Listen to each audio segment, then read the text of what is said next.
Hai, saya Akbar, perencana keuangan. Kali ini kita live rekaman dari meja kerja saya yang agak sedikit berantakan.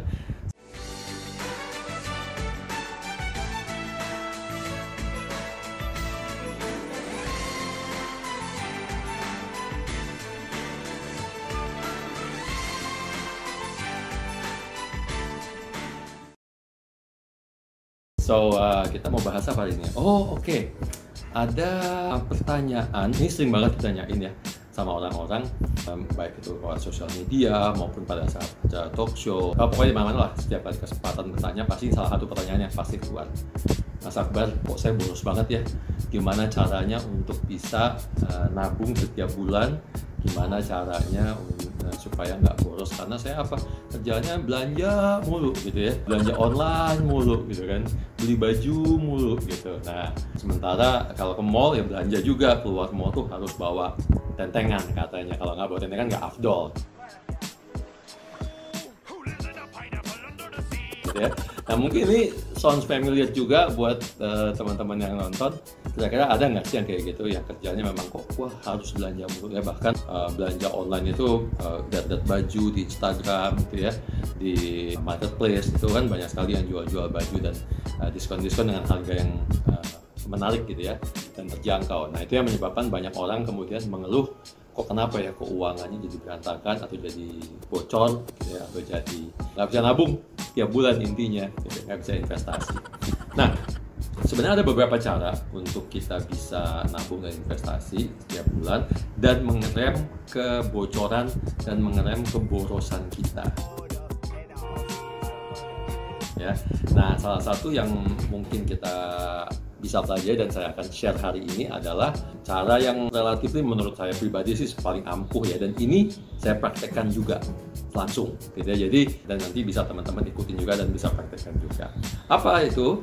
Yaitu caranya adalah yang saya sebut dengan istilah mengaudit isi lemari.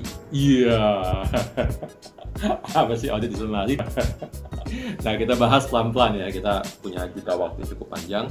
Kita akan bahas mengaudit isi lemari itu seperti apa, dan kita akan coba latihan. Saya akan berikan step by step apa yang harus kita lakukan. Jadi intinya gini, salah satu yang menyebabkan kita menjadi boros adalah karena kita nggak pernah tahu barang yang kita beli itu adalah yang kita butuh atau kita inginkan. Betul kan? Semua financial planner pasti udah cerita bahwa harus bisa membedakan antara kebutuhan dan keinginan. Itu saya setuju. Cuma permasalahannya dalam prakteknya tidak semudah itu. Nah, cara ini mungkin bisa membantu teman-teman sekalian untuk mengerem paling tidak supaya tidak boros. Audit isi lemari. Jadi ini sebaiknya dilakukan mungkin untuk pertama kali ya, saya sarankan Anda siapkan waktu mungkin sekitar 3 jaman lah untuk mengaudit pertama. Nanti setelah itu Anda bisa lakukan dalam waktu 30 menit sampai 1 jam setiap sebulan sekali. Itu bisa dilakukan juga ya, tapi di awal-awal agak panjang. Karena kenapa? Karena kita mau lihat isi lemari kita ya. Nah, pertama gini. Jadi yang kita lakukan adalah kita buka dulu isi lemari ya. Kan pasti tiap orang lemarinya banyak macam nih isinya nih, ada baju, ada kaos, ada kemeja, ada baju kerja, ada celana panjang, ada celana jeans, ada celana pendek, ada jaket, ada outer, ada kalau yang perempuan lebih banyak lagi ya. Jadi yang pertama kali Anda harus lakukan adalah ambil selembar kertas, buat dulu daftar baju, buat dulu klasifikasinya. Ini penting ya.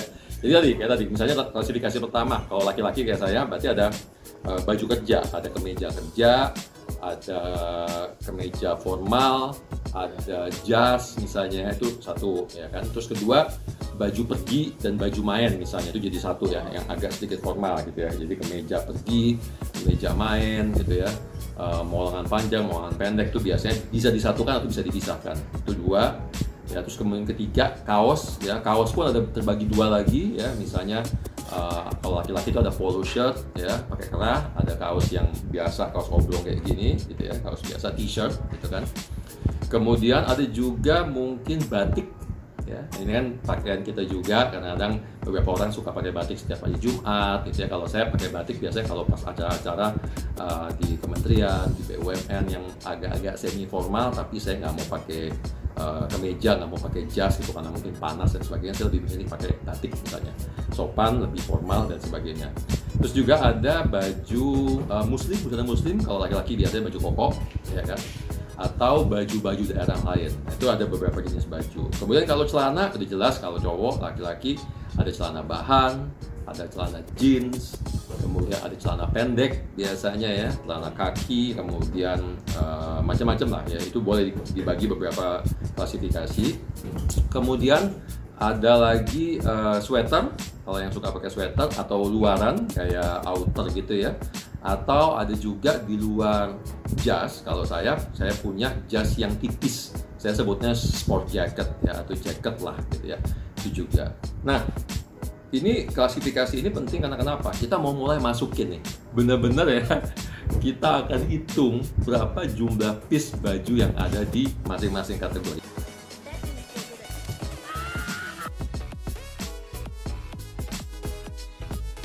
Jadi ambil kertas, hitung tuh. Nah, paling penting di sini sekarang apa? Ini adalah kita buat daftarnya. Jadi dihitung tuh totalnya ada berapa sih per masing-masing kategori. Semua didata, kemudian dijumlah.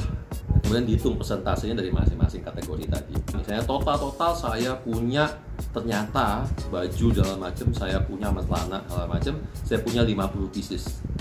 Nanti dihitung nih, kemeja ada yang 5 kemeja, 5 per 50 berarti 10% gitu ya. Celana jeans, misalnya punya celana jeans 3 per 50 gitu ya. Nanti dihitung persentasenya. Nah, itu rumus nomor 1 ya. Jadi kita coba audit dulu satu lemari, isinya ada apa aja sih barang-barang kita di lemari gitu ya. Kita berbicara laki-laki, kalau perempuan mungkin lebih banyak lagi kategorinya ya. Perempuan kan ada tank top, ada daleman, ada luaran gitu kan, terus ada atasan, kemudian ada rok, ada bawahan, terus ada yang terusan gitu ya. Jadi itu tiap kategori dibikin loh ya. Ini seru banget karena selama ini kita nggak pernah tahu belanja, kita nggak pernah tahu berapa banyak sih jumlah barang kita. Justru sekarang kita bisa tahu, oke? Dan nanti akan terkaget-kaget lihat hasilnya nih.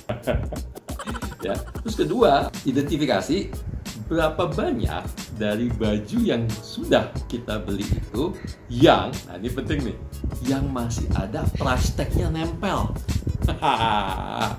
Ya, Anda akan bermasalah, Anda akan punya yang namanya shopaholic, penyakit shopaholic, kalau ternyata banyak yang bajunya nempel. Saya pun masih punya. Ya, kalau diperhatikan, kalau nggak salah saya punya 3 atau 4 kemeja, terutama yang saya punya itu adalah batik sama baju koko, karena kan jarang sekali dipakai, itu buat persiapan aja, stok kalau pas lagi ada acara, karena kan saya harus talk show ya, dan sebagainya. Kemudian di luar itu saya punya baju kaos, t-shirt itu ada sekitar mungkin 8 atau 10 yang masih ada tag-nya, karena itu oleh-oleh biasanya. Saya nggak pernah beli ya, dibawain, dikasih dari saudara, dari adik saya, dari luar negeri ya, dan itu belum dipakai. Jadi sekarang berapa banyak dari baju yang Anda miliki yang masih punya price tag-nya? Are you winning, son? Ya, hitung ya, masukin ke list nomor 2, baju dengan price tag yang masih nempel. Oke. Nah, kemudian berikutnya yang harus dilakukan, pertanyaan nomor 3 adalah berapa banyak dari baju yang kita miliki dari satu lemari tadi yang belum pernah dipakai sama sekali. Nah, ini penting nih ya, apalagi terutama tadi salah satunya adalah yang masih nempel price tag-nya ya. Jadi baju-baju ini belum dipakai, beli gantung karena memang kesempatannya belum ada, biasanya baju pesta atau baju jalan, belum ketemu kesempatannya, belum kepake. Nah, itu harus bikin ya, kita buat daftarnya. You all be surprised, kita akan kaget nanti berapa banyak baju kita yang ternyata belum dipakai sama sekali. Kemudian berapa banyak dari pakaian tadi ya, yang terakhir kapan kita pakai. Paling gampang ini deh, biar mudahnya aja ya. Berapa banyak dari isi lemari kita yang kita pakai sebulan terakhir, 3 bulan terakhir, 6 bulan terakhir, atau 12 bulan terakhir, ya kan? Coba dibikin kategori lagi, misalnya baju kerja. Oh, baju kerja mungkin sering dipakai ya, baju jalan, baju main, baju pesta, biasanya itu masuk kategori yang sudah berapa bulan belum dipakai. Nah, itu dibuat daftarnya, kalau perlu dibuat bajunya. Ini akan semakin seru ya. Ini agak sedikit panas, saya ambil tisu sedikit. Ini kan kita santai aja ya, supaya terlalu heboh dan nggak terlalu serem nyeremin. Ngomong-ngomong, kalau udara panas gini sebenarnya paling enak apa? Paling enak adalah minum es kopi susu. Ini ada punya es kopi susu.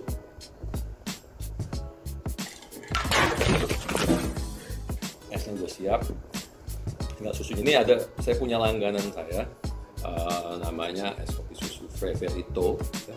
Ini enak sekali karena dia kopinya fresh dan juga susunya kemudian pakai gula aren, jadi relatif sangat sehat. Kita coba buka dulu. Ini masih disegel ya. Okay. Nah, ini kalau lagi udara panas gini. Dan enaknya apa? Saya suka beli ini karena ini ukuran botolnya adalah 1 liter ya, sehingga lebih ekonomis. Kalau saya minum pakai gelas seperti ini, kemudian saya pakai es batu, itu bisa jadi mungkin sekitar 6 gelas ya, 6 gelas dengan harga yang relatif tidak terlalu mahal. Kira-kira mungkin diskon sekitar 50% dari harga yang kalau kita beli es kopi susu gelasan itu. Bentar ya, cheers ini dulu.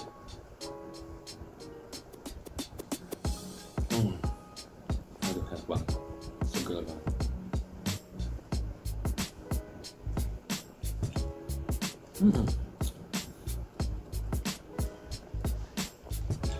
Nambah nih, kayaknya nambah.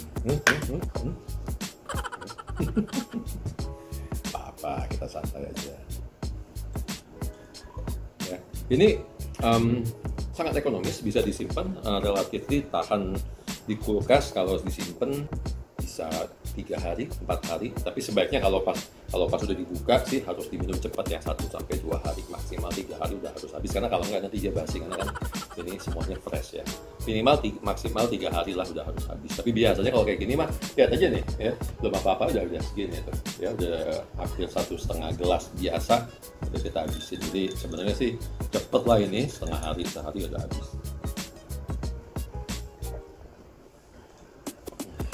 Enak banget. Namanya Freverito, ada Instagramnya, nanti saya cantumkan di layar monitor ya. Nanti kalau saya teman-teman mau mesen segala macam, ini oke banget, bisa disimpan tahan lama. Dan yang saya suka adalah apa? Biasanya saya pindahin ke botol-botol kecil karena memang mereka jualnya hanya literan, 1 liter, 2 liter, 5 liter, dengan botol-botol kecil. Nah, botol kecilnya saya masukin freezer. Ya, masukin freezer jadi agak sedikit icy gitu. Wah, pokoknya enak banget kalau panas-panas. Jangan lupa untuk like video ini dan juga subscribe ya. Terus kalau nggak salah pencet tanda lonceng ya, supaya nanti kasih apa namanya warning atau kasih notifikasi kalau ada video baru, supaya nanti saya bisa sharing lagi metode-metode praktis yang sering kita lakukan, yang bisa teman-teman lakukan juga. Oke, ya. Good luck, semoga berhasil. Silahkan mencoba, habis sharing. Kalau berhasil atau kalau gagal, tulis di komen di bawah video saya. Ya, oke, see you.